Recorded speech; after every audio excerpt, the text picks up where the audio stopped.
ada kemahuan, di situ ada jalan. Itulah kata-kata yang terungkap di bibir milik Siti Nurhafizah ketika diajukan soalan mengenai perniagaan online-nya yang berpusat dari rumah. Bekas pembantu penyelidik di Universiti Kebangsaan Malaysia ini mengambil keputusan meninggalkan kerjaya makan gaji 2 tahun lalu bagi meneruskan kerjaya baru perniagaan dalam talian atau online.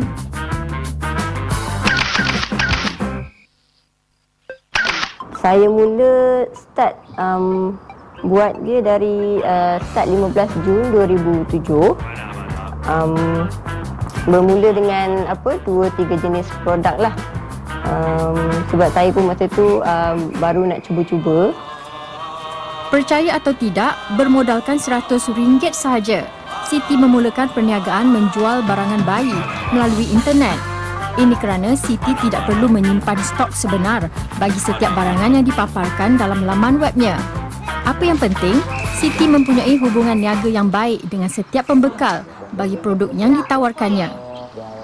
Bercakap mengenai idea, Siti tertarik dengan konsep perniagaan online setelah melihat kejayaan suaminya yang terlebih dahulu mempelopori perniagaan seumpama ini.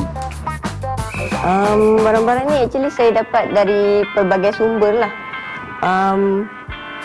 Dan mostly saya kenal pun daripada internet jugalah. Menurut Siti, penglibatannya dalam trend perniagaan secara online ini memberi kepuasan tidak terhingga. Sebagai pengguna, kelebihan berbelanja secara online adalah daripada aspek harga yang jauh lebih murah berbanding yang dijual di premis perniagaan. Okey, dari segi jualan, actually dia bergantung banyak pada kita punya promosi lah. Kalau dulu memang saya boleh cakap lah memang susah nak dapat customer sebulan. Mungkin boleh bilang beberapa customer je kan. Mungkin boleh tiap-tiap hari, mungkin dalam 5 customer macam tu.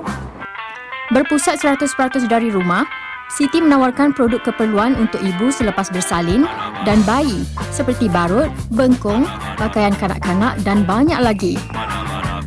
Bagi mempromosikan perniagaannya dengan lebih meluas, Siti membuka laman web khas iaitu www.mypermatahati.com. Jualan dalam 7,000 lebih lah. Kalau dari segi keuntungan bersih dia mungkin dalam 2,000 lah. Siapa sangka dengan hanya bekerja dari rumah dapat memberi pulangan yang menguntungkan. Saya cadangkan tak perlulah terburu-buru nak berhenti kerja kan. Boleh mencuba dululah, jual kat internet ni. Menggunakan medium yang free lah. Tips bekerja dari rumah, dengan bercakap sahaja tanpa tindakan tidak akan membawa sebarang hasil perniagaan kepada anda. Apa kata wanita?